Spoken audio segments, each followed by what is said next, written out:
Meus irmãos e minhas irmãs, mais uma vez estamos nos estúdios da Rádio Nazareno, desta feita com o programa Fundamentos da Fé Cristã. É um programa que é direcionado através do Conselho de Educação e Cultura das Assembleias de Deus de Cuiabá e região. Eu sou o pastor Gisiel Silva Costa e comigo está aqui o professor Valdeci do Carmo. A paz do Senhor, pastor Valdeci do Carmo. Paz do Senhor, pastor Gisiel. É uma satisfação estar aqui contigo. E esta é a segunda edição do programa. Nós tivemos na segunda-feira a primeira edição do programa, através do evangelista Valmir Milhome Nascimento. Ele apresentou o programa. Estaria eu aqui, mas não foi possível devido a algumas ocupações e ao trânsito também. Deixei o amigo Valmir sozinho. E já peço as minhas escusas ao amigo Valmir, as desculpas aos ouvintes que esperaram. Mas ele fez uma boa apresentação do programa e fez uma leitura da Palavra de Deus e também um estudo bíblico. Nós vamos fazer a leitura da Palavra de Deus, também um versículo, fazer uma oração e já estaremos de volta com o diálogo aqui com o professor Valdeci do Carmo. Vamos fazer a leitura na segunda epístola de Paulo a Timóteo, no capítulo 3, a partir do versículo 16. Então iremos ler o versículo 16 e 17, da segunda epístola de Timóteo, no capítulo 3. Diz assim: toda a Escritura é inspirada por Deus e útil para nos ensinar o que é verdadeiro e para nos fazer perceber o que não está em ordem em nossa vida. Ela nos corrige quando erramos e nos ensina a fazer o que é certo. Deus a usa para preparar e capacitar seu povo para toda boa obra. Essa leitura foi feita na versão da Bíblia NVT, nova versão transformadora. Maravilha, muito bem. Senhor nosso Deus e nosso Pai, mais uma vez elevamos a nossa voz a Ti através dos estúdios da Rádio Nazareno. Que esta rádio, através desta programação, através dos ouvintes, possa achar guarida no coração de cada um e que eles possam ser beneficiados com a Tua palavra, esclarecido e a Tua bênção esteja sobre cada um. Muito bem, professor Valdeci do Carmo. Recentemente o pastor presidente da Assembleia de Deus de Cuiabá região, pastor Silas Paulo, ele criou o Conselho de Educação e Cultura e o presidente é o pastor Valmir Milhome Nascimento e eu estou como vice-presidente. Aí nós temos o secretário, que é o evangelista Eduardo Leite, o relator, o pastor Valdeci, e também o pastor Marcos, o evangelista Marcos Guimarães, o evangelista Rony e o evangelista Jonas Mendes, né, que fazem parte do conselho. E esse conselho ele tem algumas atribuições, não é verdade? Você poderia falar sobre, para os nossos ouvintes, as atribuições do conselho, a importância do conselho para as Assembleias de Deus? O Conselho de Educação e Cultura, na verdade, ele já existe em todos os estados brasileiros, né? E já tem também, já tinha aqui em Cuiabá, só que não estava assim em plena atividade. E o pastor Silas, né, já tinha na convenção de Cuiabá, de Mato Grosso, né, com Mademate. O pastor Silas resolveu criar esse conselho para a cidade de Cuiabá, um conselho específico, para estarmos atuando juntamente com os demais departamentos, demais órgãos, trabalhando, ajudando a promover e apoiando e ajudando a organizar eventos voltados para a educação teológica, para a doutrina bíblica. E dentro dessas atribuições, o pastor Silas nos confiou, a pedido do pastor Daniel, diretor da rádio, um trabalho voltado para o ensinamento das doutrinas fundamentais da fé cristã. Então, por isso esse programa chama-se Fundamentos da Fé. Maravilha. Então, essa é uma das atribuições, né, do Conselho de Educação e Cultura, que tem como objetivo auxiliar, ajudar na educação cristã de uma forma geral. E nós percebemos que a importância da educação cristã, antes de falarmos das doutrinas fundamentais da Bíblia, vamos falar um pouquinho da importância da educação cristã ou também da educação teológica, né? Sim, inclusive, pastor Gisiel, seria até bom se o senhor desse uma explanada como era a educação teológica no início das Assembleias de Deus e por que não adotava a educação formal. Os fundadores das Assembleias de Deus, principalmente Daniel Bergo Navingre, eles eram homens educados teologicamente, não é? Principalmente do Navingre, ele tinha um bacharel em teologia. Ele, na sua defesa de TCC, ele optou por defender e apresentar o tabernáculo da igreja. Isso ficou, não sei se escondido, né, mas ficou assim, oculto das Assembleias de Deus por muitos anos. Recentemente foi que a CPAD publicou a obra dele. Mas no ano do centenário, no ano do centenário. A gente não conhecia isso. Mas ele era um homem educado teologicamente, como também os demais missionários que vieram ajudá-los na obra do Brasil. Por exemplo, nós temos a figura do Samuel Nastro, que era um dos, eu chamo o cérebro, né, o tripé, que era Daniel Berg, Gunnar Vingre e Samuel Nastro. Por que Samuel Nastro? Porque Samuel Nastro ele era mente pensante. Ele que pensa a escola bíblica, ele que pensa a escola, lições bíblicas, 1930, ele que pensa os mensageiros, os veículos de comunicação, ele que pensa a casa publicadora, todos os veículos, né, de comunicação, ele que pensou. Então, assim, escolas bíblicas de obreiro, foi uma mentalidade dele, na época era 30 dias. A gente vê qualquer outra forma de aperfeiçoamento cristão, seja para obreiros, seja para a liderança, seja para a igreja, ele que pensa isso, né? Então ele era o cérebro pensante. Então ele deu dinâmica a isso, ele formalizou isso, né, através de estudos bíblicos. Então os pais da igreja, os pais não, os fundadores, né, eles tinham como objetivo, sim, a implantação desse estudo sistemático, não formalizado em forma de faculdade, em forma de institutos, não, né? Eles não, a princípio eles optaram por deixar quieto no primeiro ponto.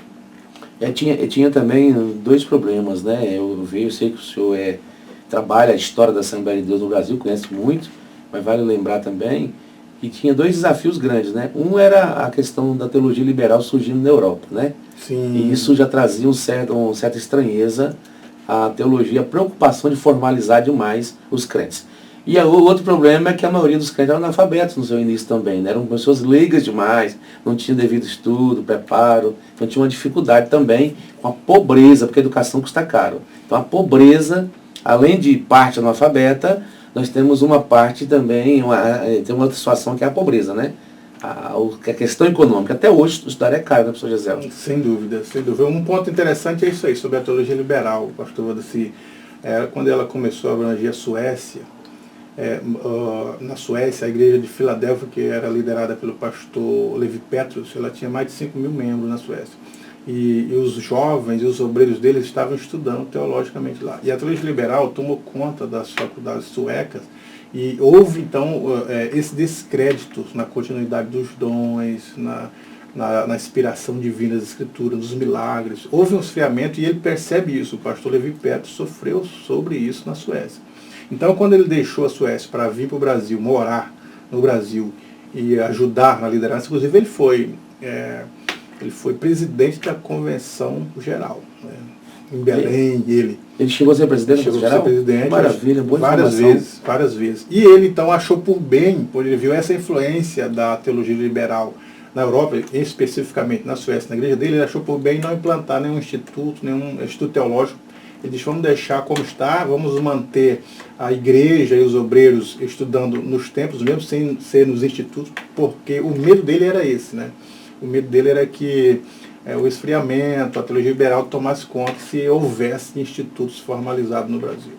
Então o que ele temia, na verdade, era uma educação formal que viesse a obstruir a liberdade do Espírito Santo, né?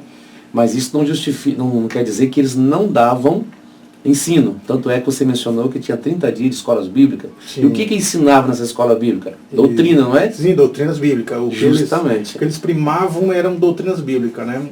Lógico, antes de falar sobre isso, pastor Valdeci, a gente precisa ter em mente que eles não tinham a teologia como pecado. Samuel Nastro não via assim, Vingre também não. Tanto que todos eram formados. Todos eram formados. Agora, com o passar do tempo, quando os pastores brasileiros tomaram a direção da CGADB, porque eles exigiram isso, né? Porque a mesa da CGADB era composta de pastores estrangeiros. Então, os pastores brasileiros, com o passar do tempo, aí, 30, 40, depois da fundação, eles exigiram que houvesse na mesa pastores brasileiros. E os missionários deixaram, abriram mão, foram para novas missões, inclusive Amazonas, entre outros, e os pastores brasileiros assumiram. Então, a ideia de que a teologia é pecado, esfria espiritualmente, parte desses pastores, né?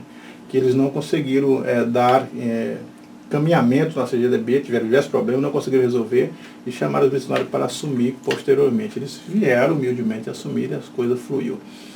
Que bênção. E por falar em doutrina, professor Gesiel, levando em consideração que doutrina significa ensino, instrução, ou seja, aquilo que é extraído da Bíblia, né? Os ensinamentos que estão ali na Bíblia. Sim. Que nós chamamos de doutrina bíblica, os fundamentos da fé cristã, que é o que nós ensinamos conforme a revelação que está nas Escrituras, correto? Correto. Pois bem, a CJDB, ou melhor, a CJDB, né, podemos dizer, ela tinha um credo, tem um credo. E esse credo aparecia nos jornais, nos periódicos dela, jornal, revista, e demorou bastante tempo para se formar o que chamamos de declaração de fé. E hoje nós temos essa declaração de fé. Sim. E é justamente a partir dessa declaração de fé que nós teremos estudos na segunda e quarta-feira, cujo programa já chama de Fundamentos da Fé, é estudando essa declaração. Não é isso, professor Gisel? Sim, correto.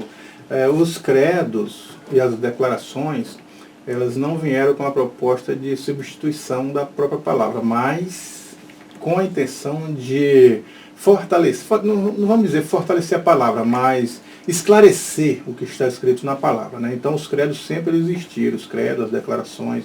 A gente entende o credo de Calcedônia, 454, professor, assim, ele exigiu para isso, para combater as heresias que existiam na Bíblia, né? O credo de Niceno também, o credo de Constantinopla existiu também, pelo menos esses três credos que eu estou citando, entre outros, eles são de fundamentos gerais, não é só a Assembleia de Deus que se baseia nesse credo, mas todas as denominações, as maiores denominações, eles se baseiam nisso, né? Mas por que surgiram os credos? Porque os pais da igreja, agora os pais, não mais os fundadores da Assembleia de Deus, os pais da igreja, né? Quem eram os pais? Depois dos apóstolos, alguém continuou na direção da igreja, depois que Pedro e João morreu, alguém tomou a liderança da igreja para continuar. Esses eram os pais. Então os pais, eles tiveram diversos problemas com as heresias. Por exemplo, Apolinário, ele não acreditava na natureza completa de Cristo. Ele começou a dizer que Cristo não tinha alma. Então, se Cristo não tinha alma, ele não poderia. Então, houve uma confusão nas duas naturezas do Criador. Foi ali que começou-se a pensar nas duas naturezas do Criador. Não foi em Jerusalém. Em Jerusalém, o discípulo estava pregando e curando e fazendo milagre, mas não se pensava teologicamente. O pensar teológico, ele surge fora de Jerusalém.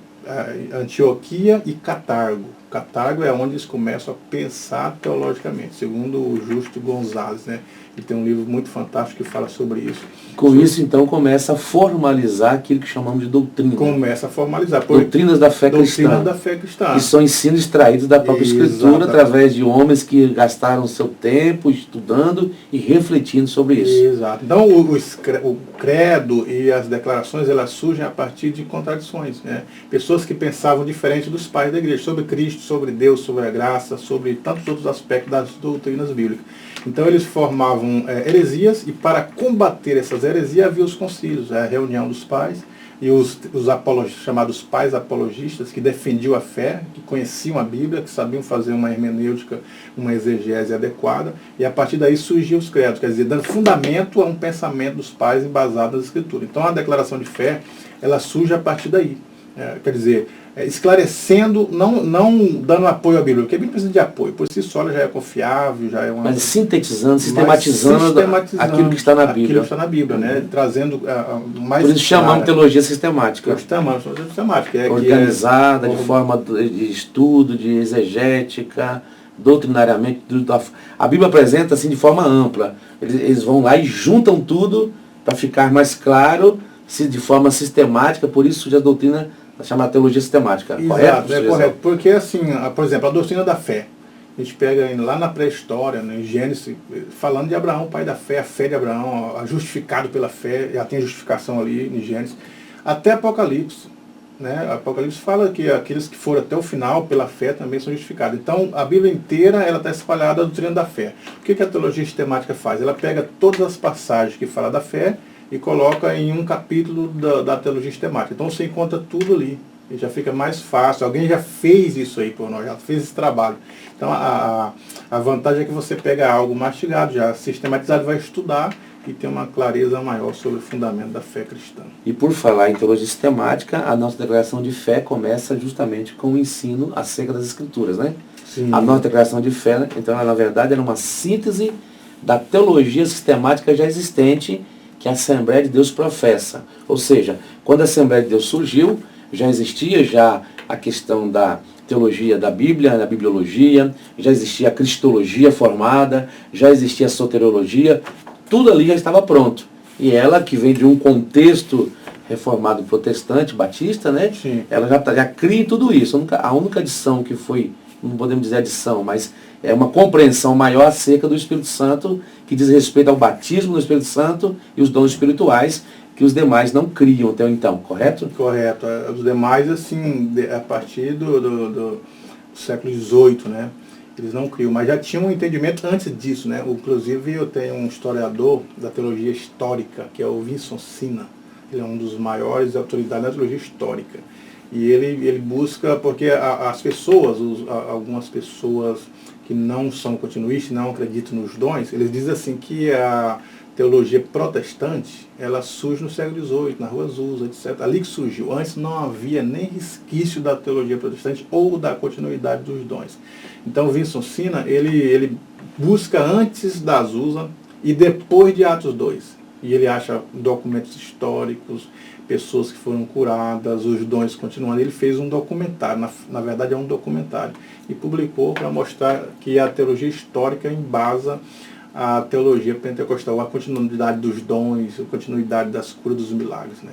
Muito bem, professor José. E hoje, então, nós iremos dar início a uma sequência de estudo embasada na declaração de fé, que começa sobre a inspiração da Bíblia pelo Espírito Santo.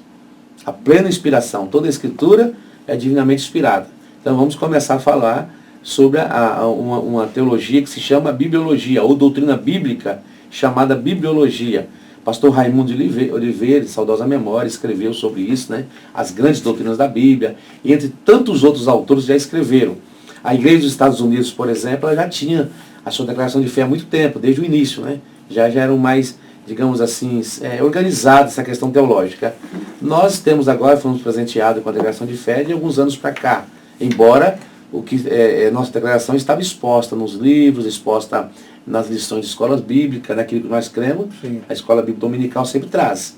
Já tivemos assuntos voltados para cada área da teologia sistemática, nós temos na escola dominical. Então vamos dar início sobre a inspiração da Bíblia, falando primeiramente, dá uma, assim, professor José, para que aquele que ainda não tem um devido conhecimento, entender a estrutura da Bíblia, como a Bíblia ela se divide, a sua forma estrutural.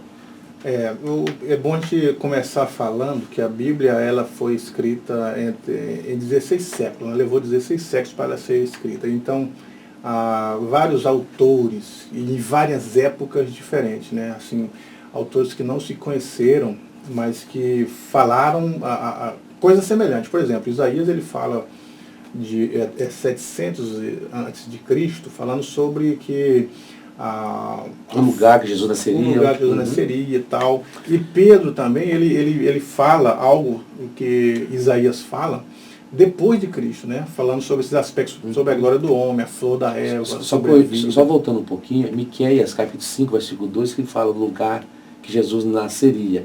E Isaías profetiza também 700 anos antes, né, como você disse, acerca da Virgem, acerca de uma série de profecias de Jesus. Série de profecia. Miqueias, ele profetiza 500 antes de Cristo. O local, né? O local, Miqueias 5 e 2, ele fala, tu Belém, Belém Frata, né, de ti virá o libertador. Então, a Bíblia, a estrutura dela, qual que é como que a gente poderia dizer assim, seria possível, você pegar e colocar numa sala 100 pessoas, aí você dá uma folha em branco para cada um e diz assim, vocês produzam o que vier na mente. E todo mundo vai produzir algo ali, 30 linhas escritas, né, letras cursivas, e de repente você pega aquelas 100 pessoas que escreveram numa página 30 linhas e vai consultar os assuntos. E os assuntos eles estão em concordância. Todo mundo escreveu. Jamais seria possível, né? Jamais seria possível. Mesmo dando tema, professor Gisele, mesmo que você der um tema único, vão sair escritas totalmente diferentes. E a Bíblia ela foi mais ou menos assim. E ainda foi mais difícil porque eles não estavam numa sala, eles estavam em época diferente, distribuído aí entre 16 séculos. Aproximadamente 1.600 anos. Contexto cultural diferente, contexto cultural, religioso diferente, geográfico diferente, assuntos semelhantes, né? Mas com pessoas com culturas diferentes. E todos eles, a Bíblia está condizente. Os críticos eles tentam achar alguma brecha nas divergências que há, principalmente nos evangelhos, né? Sempre a gente está observando, quando os críticos dizem assim, Mateus está dizendo que Jesus estava entre dois ladrões, e os dois blasfemaram, mas Lucas está dizendo que foi o da direita que blasfemou, e agora? Né? Então, a gente fala das testemunhas oculares. Quem gosta de falar isso é o Lee Strobel, né? As testemunhas oculares, quer dizer, as pessoas que estavam presenciando o momento, cada um estava observando do seu ângulo. Quando Mateus olha, ele presencia os dois que estavam falando contra Jesus. Mas quando Lucas olha, de repente, em alguma distração, ele já só percebe um, entendeu? Mas os evangelhos não em contradição, eles estão em complemento. Um vai complementando as questões. Então não há na Bíblia nenhuma contradição. E se as aparentes contradições, elas são totalmente explicáveis. Elas são explicáveis.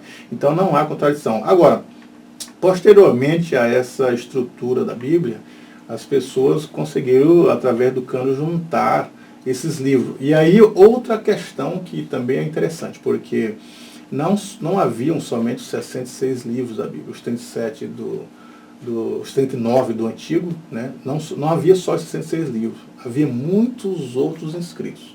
A gente poderia falar, você conhece os Sim, livros... Só evangelhos, são mais de 60 evangelhos, né? O evangelho de...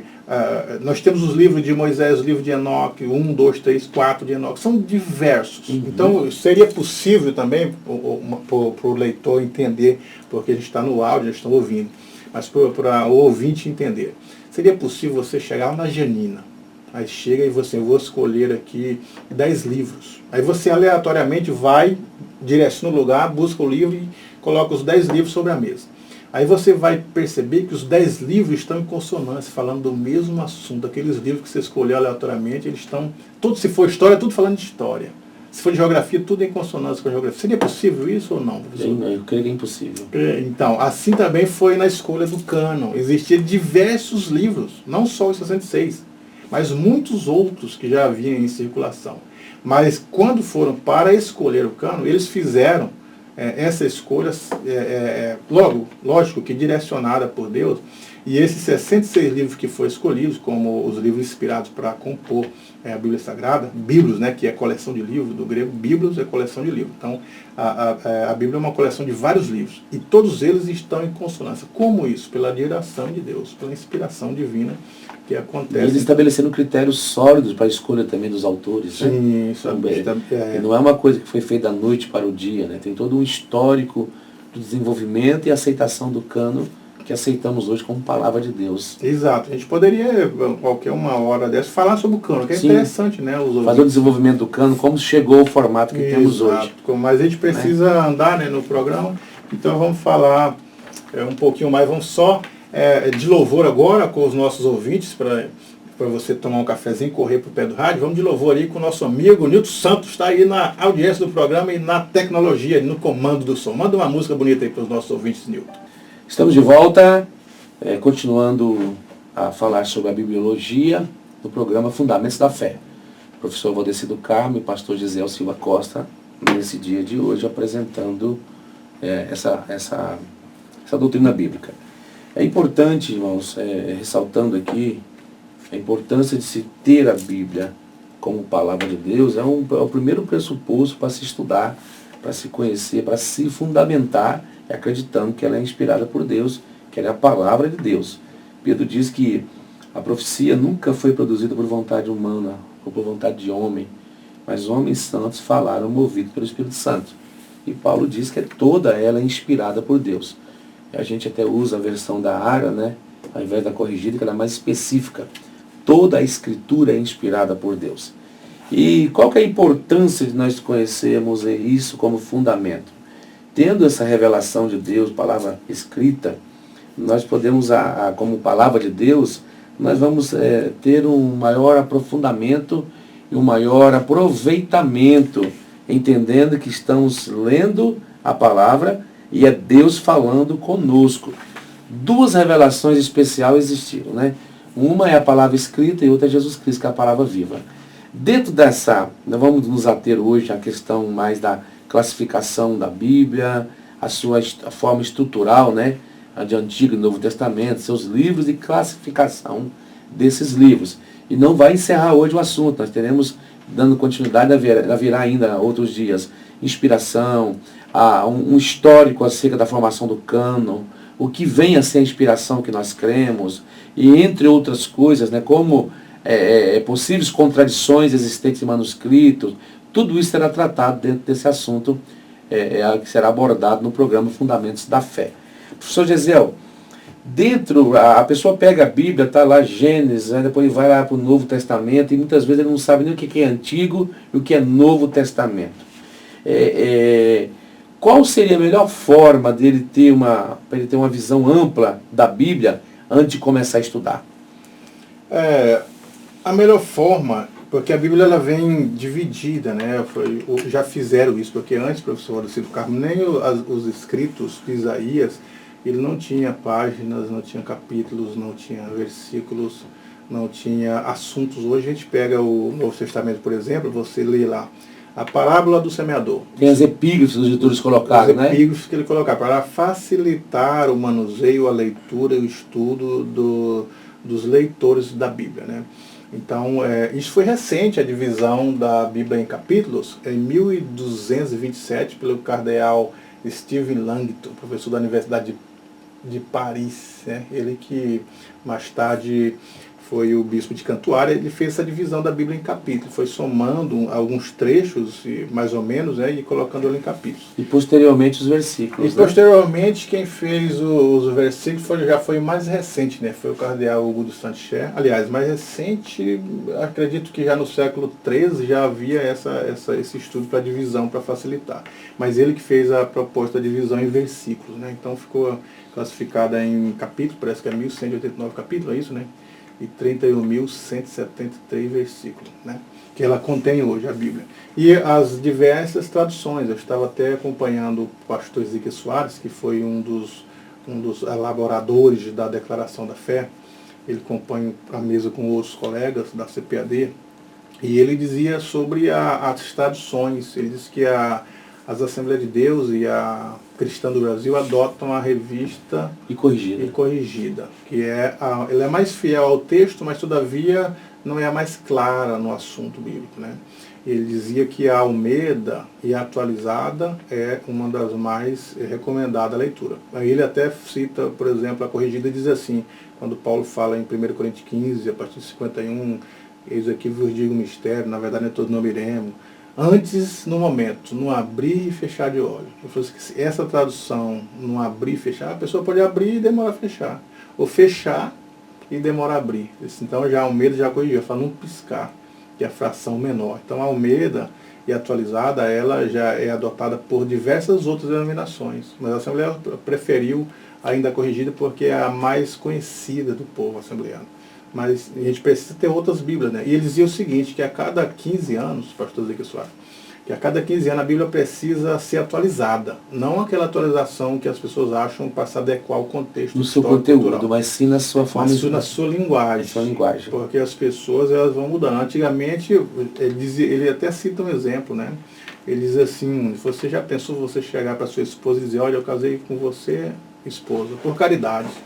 Ela não entenderia, porque a caridade hoje já não soa como o amor. Como amor, né? não tem nada a ver com amor. Tem né? nada a ver com amor hoje. Posso fazer caridade sem ter amor nenhum. Exatamente. Então, além do estudioso, respondendo a sua pergunta, ele conhecer a Bíblia, eu sempre recomendo para os membros, os alunos, que todo cristão, todo crente, ele deve conhecer a Bíblia por completo, para saber o que está escrito, conhecer.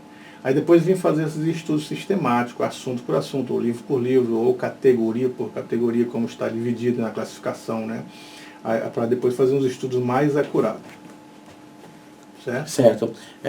Só lembrando aí, assim, reforçando, as divisões em capítulo e versículo facilitaram muito, né? Foi de muita utilidade. Jesus, quando teve que ler a passagem de Isaías, onde ele leu o capítulo 61, não tinha capítulo. Não tinha capítulo. Ele tinha que achar exatamente onde estava o texto escrito, aquilo que ele queria ler, que a profecia se cumprindo sobre ele. Parte dela, né? Outra parte se cumpre futuramente. Pois bem, só que trouxe um problema para o leitor moderno, que já está distante desse momento. Ele acha que cada versículo isolado já tem o sentido pretendido ou tem um significado oculto. Então isso criou um problema também. E essas Bíblias, tanto a corrigida e algumas mais de traduções, não separam por parágrafo. Você vai pegar umas mais modernas, já vem separada por parágrafo. Os versículos vêm no meio do texto, porque ela tem a separação. A corrigida daí mostra um tal parágrafo, onde ela mostra lá o início em negrito, né? Sim. Ali começa o parágrafo do capítulo. Então é importante conhecer todo o parágrafo. A divisão em versículo ajudou, mas trouxe também um problema, né? Muitos crentes que abrem um versículo apenas e acham que ali a ideia todinha tem um significado oculto ali. Ali está, e não procura estudar de forma ampla e abrangente, como o senhor tem falado e mostrado aqui, da importância de conhecer toda a Escritura. Sim, da necessidade de conhecer toda ela. Mas, claro que foi muito bom a divisão por capítulo, por versículo, nos ajuda muito. Da mesma forma, as epígrafes colocadas no texto, que não fazem parte do texto original, né? Eles ajudam a gente a entender aquilo que estamos estudando. Isso é uma dica até para a gente estar estudando a Bíblia, ter um conhecimento mais amplo acerca dela, né? Levando em consideração que quem está nos ouvindo são diversos tipos de pessoas, pessoas já estudadas, pessoas que estão iniciando o seu estudo. Então, acho que é bom a gente partir desse princípio, assim, de que tem pessoas que estão ali ouvindo para aprender, para crescer também, né? Tá, eu acredito que é muito importante, muito útil essa fala. Inclusive, professor Gesiel, sobre tradução, o pastor Claudinei de Andrade teve uma lição bíblica ano passado, em que ele usou a Bíblia Nova Almeida Atualizada, a NAR. É uma Bíblia que traz a tradução muito boa do texto também. Foi usada durante toda a revista, ele citou essa Bíblia nos versículos lá. Qual que é? Uma lição do pastor Claudio, não me lembro qual agora, que ele escreveu ano passado. Qual a tradução? A Nova Almeida Atualizada. Nova Almeida Atualizada. O pastor Zé recomenda muito ela. Sim, eu acho que até houve boato que a CPAD iria adotar uma segunda Bíblia, né, uma segunda versão, né? Assim como oficial. Sim. Que é oficial nossa, para ler no culto. Como o senhor disse, é bom que tenhamos várias Bíblias. A leitura no culto que seja corrigida, né? Uma única para todo mundo, na liturgia. Sim. Mas para estudo precisamos ter outras versões. A fim de comparar os textos. Correto, precisamos. Agora, falando sobre a classificação, né, da Bíblia, o Antigo Testamento, ele contém 39 livros, o Novo é 27 livros. E a classificação dela está assim, a lei, ou o Pentateuco, né? Penta, te lembra alguma coisa? Penta, professor, assim, que no grego é 5, né? Teukos, é livro. Então, os 5 primeiros livros, que é Gênesis, Êxodo, Levítico, Números e Deuteronômio. Então, esses 5 primeiros livros é chamada também de lei. A gente vê essas repetições diretas no Novo Testamento, chamada de lei. Paulo cita ele, Cristo também cita. E é conhecido na Bíblia judaica de lei, mas também é conhecido como Pentateuco, já do grego, os 5 primeiros livros. E esses 5 primeiros livros foram escritos por Moisés. E é bom que se diga o seguinte, que de Adão a Moisés, aproximadamente 2.800 anos houve esse período aí, é chamado período da pré-história, né? Onde o homem não sabia ler a linguagem escrita, que é a codificação, e a decodificação ela não existia ainda. Era a tradição oral. Era a tradição oral, é chamada tradição oral. Inclusive tem até um milagre, é chamado milagre da tradição oral, os estudiosos chamam isso, né, de milagre da tradição oral. Por quê? Porque o que Moisés escreveu sobre Adão, os detalhes da criação, os detalhes dos acontecimentos que ele recebe sobre Adão, ele ouviu de alguém. Isso foi passado de geração para geração durante 2.800 anos e não se perde a tradição oral. Não é que Deus revelou para Moisés. Senta aí, Moisés, que eu vou te revelar. O primeiro dia eu criei isso, o segundo isso. Escreve. Não, ele ouviu. Porque Adão passou isso para Sete. Todos os detalhes da criação, os momentos que Adão viveu com Deus ali no Éden, ele passou para as gerações. E isso foi indo de boca a boca, é chamado milagre da tradição oral. Até surgir a escrita. Quando surge a escrita, aí Deus fala para Moisés em Êxodo 13, Moisés escreve isso para memorial, em um livro.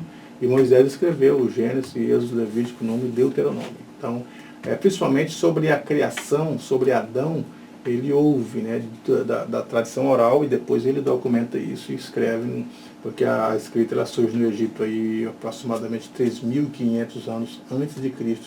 E nesse período que a escrita está surgindo ali com os primeiros papiros, as primeiras tabuinhas de argilas, de barro, já escritas, guardadas, Moisés já está no contexto, então ele já faz parte da escrita, então ele faz parte da Bíblia escrevendo esses 5 primeiros livros aí, que é Gênesis, Êxodo, Levítico, Números e Deuteronômio. Então essa é a primeira divisão da Bíblia, que é o Pentateuco, ou a lei, né? Ou a lei do Senhor, ou a Torá, como alguns falam, né?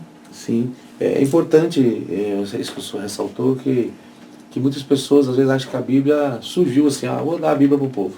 Sim. Né? Não sabe, não conhece assim, que ela foi desenvolvida dentro de um contexto, e também que antes da escrita era feito verbalmente, passado de pai para filho, de geração para geração. Né? A importância de guardar na memória essas tradições orais, que era a revelação de Deus, inicialmente de forma oral, sendo transmitida, até que Moisés faz esse trabalho de escrever.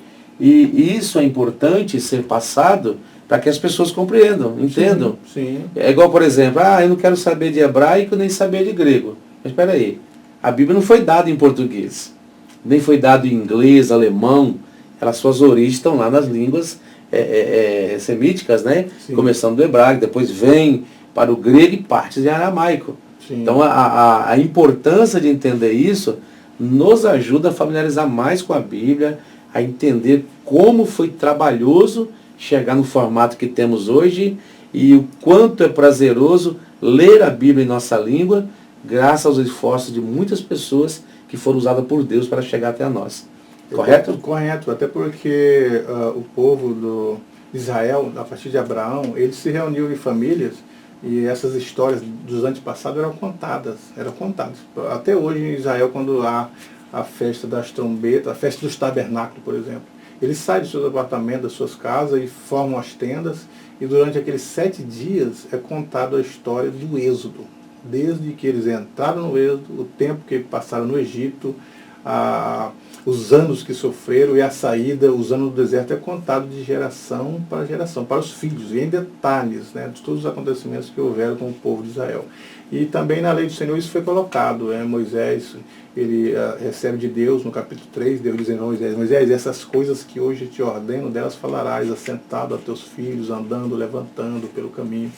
E então eles passaram a fazer isso, quando reuniam as famílias, principalmente em épocas comemorativas, os pais ou o pai de família reuniam na mesa com os filhos e contava todo o histórico dos seus pais, dos seus antepassados. Então, por isso que a tradição oral ela foi preservada na memória, Deus foi preservando a memória do povo, até chegar o momento de documentar o Pentateuco com Moisés. E Moisés então fez esse registro da tradição oral, que foi um milagre ela chegar sem interferência, porque você já brincou de telefone sem fio no colégio, professor Rodrigo?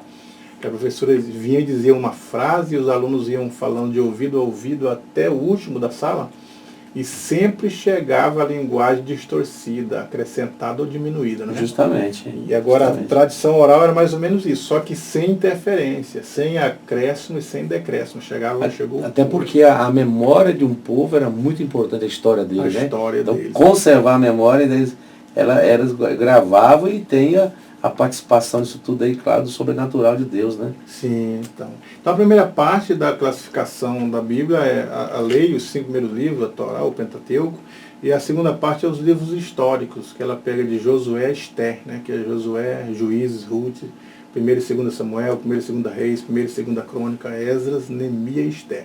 E aqui a gente abre um preâmbulo para dizer o seguinte, que os últimos livros do Antigo Testamento assim escrito foram Esdras, Neemias e Malaquias.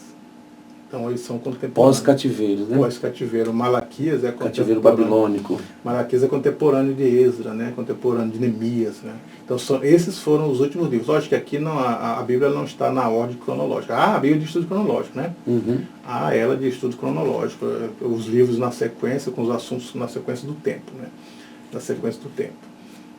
Mas elas não estão aqui. Então nós temos esses livros históricos que já é a história do povo, né? Saindo ali do Êxodo, porque até no Êxodo está dentro do Pentateuco, mas saindo do Êxodo, eles começam entrando na terra de Canaã, então começa a sua nova história ali, e o povo então vai documentando, vão escrevendo com Josué, tem um período dos juízes, que foram mais de 400 anos, né, o período do juízo. Foi um período drástico do povo de Israel, porque é chamado da diáspora. O povo, eles dentro da terra, para ser abençoado, eles estavam em condições, tinham que obedecer às leis do Senhor e servir a Ele com fidelidade, e todas as questões de terra prometer cumprir as leis das leis cerimoniais. Quando eles faziam isso ou não faziam isso e se desviavam, serviam outros deuses, deixavam de oferecer as leis cerimoniais, vinham eles para o cativeiro, eram levados para o cativeiro, iam sofrer. Então o período do juízo é um período de altos e baixos. O período que eles estão fiel, Deus está abençoando. Eles estão infiéis, estão fora das suas terras sofrendo. Então eles vão e voltam, vão e voltam. Vão e passam no cativeiro 8 anos, Deus levanta um juiz, trazem eles de volta. Estão fiéis ali 20 anos, depois saem de novo, passam 20 anos. Então é um período de idas e voltas. Até que na última diáspora, eles foram e quase que não voltam. Mas eles aprenderam a lição depois dessa última diáspora, de servir só a Deus com fidelidade e só a Ele servir. Então nunca mais eles saíram das suas terras depois que eles aprenderam a lição da última diáspora. E os juízes contam esses altos e baixos do povo de Israel, professor Odeci.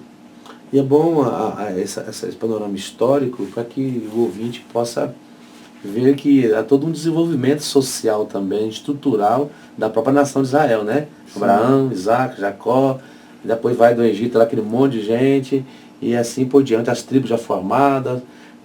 Depois do juízo vem o período do reinado, sim, cujo último juiz e primeiro profeta foi Samuel. Exato. Começa a monarquia em Israel. Então tem que entender esse formato também, porque a Bíblia está sendo desenvolvida dentro desses contextos históricos, culturais e sociais, né? Dentro desse ambiente, né? Político, sim. Político, né? Então é bom assim, que se compreenda, tenha essa visão, na hora que estiver lendo, que fica mais clara a compreensão do texto. Até chegarmos, por exemplo, no reino dividido, e onde vem o cativeiro babilônico posteriormente. Primeiro vai o cativeiro assírio, capital lá em Nínive, né? Na Síria, 722, da tribo do norte. Exato. Então, conhecendo isso aí, vai ficando melhor para entender toda a história do povo de Deus, o desenvolvimento dela, e com isso compreende melhor as escrituras, né? Não basta ler e decorar as letras, tem que entender tudo que está envolvido dentro dessas escritas. Principalmente os livros históricos, ele envolve o contexto político, social e político histórico, né? Cultural também, porque os três reis, Davi, Saul, Davi e Salomão, eles dominaram dentro de um reino unido, 40 anos cada um, 120 anos de monarquia. Aí a partir daí é um outro contexto histórico. Com a morte de Salomão vem com essa divisão. Com a morte de Salomão com essa divisão. E é bom, assim, uma dica antes da gente encerrar, porque nós estamos partindo para o final, que com o reino dividido, o reino de Judá e o reino de Samaria, os profetas que correspondem a cada um, entendeu? Por exemplo, lá em Judá tinha um rei. Quem era o profeta naquele período, daquele rei? Tinha alguns que cobriam os dois reinos. Tinha alguns que cobriam os dois reinos. Então, a Bíblia de Pentecostal ela já faz essa divisão. O profeta que correspondia ao reino, né, e o período, se eles eram, né, contemporâneos do sul ou não. Então é interessante esse contexto histórico, social e cultural, e eu digo político também, porque envolve muita política de Israel, principalmente a monarquia, né? A monarquia. Nós temos que terminar, né, professor Gesiel, mas aos ouvintes desejamos a paz do Senhor, as bênçãos de Deus, e muito mais coisas teremos com os demais participantes do Conselho. Estarão também desenvolvendo mais assuntos voltados para a declaração de fé. A bibliologia não terminou hoje, tem muita coisa a ser continuada ainda. Isso, semana que vem uma outra equipe dos homens muito qualificados para dar continuidade ao programa e qualidade a ele, que são os nossos amigos do Conselho de Educação e Cultura, que estarão aqui na segunda. E já na audiência nós temos ali o professor Valmir Milhombo, ele está dizendo assim que está na audiência, está gostando do debate, e mandar um abraço ali para todos da Confraria Teológica, né? Vamos mandar o próximo louvor aí para eles. O pastor Valmir Milhombo é o nosso presidente do Conselho, né? O Gesiel, vice-presidente. Estamos aqui com vocês, para a honra e glória de Jesus. Ore por nós. E os assuntos eles continuarão nas próximas edições do programa. Segunda-feira vem uma outra dupla e depois na quarta-feira. E assim sucessivamente, até voltar nós de novo. Quem sabe nós voltaremos de novo, sou da seguinte. Mas os nossos amigos continuarão esse assunto que é de extrema importância. Para quem não conhece, nós estivemos muito juntos aí para fora, aí no estado inteiro, aí, até fora do estado, né? a nossa história junto não é só um programa, ela vem de muito tempo aí, né? De longas datas, né? De viagem. O irmão tá dando sinal para nós, ele vai encerrar. Nilton, já estamos encerrando, Nilton. Obrigado pela tua participação aí na tecnologia, né? Na mesa de som, aos nossos amigos ouvintes, aos amigos da Confraria, a todos que ouviram o programa, que Deus em Cristo os abençoe. Professor Valdeci estará encerrando com uma oração e você ficará com um belo louvor. Deus abençoe teus filhos, todos aqueles que estão nos ouvindo, ó Pai, que a tua graça e a tua bênção sejam sobre todos eles, e que possamos, ó Pai, transmitir conhecimento da tua palavra para alicerçar a fé de cada um que nos ouve, no nome de Jesus, amém.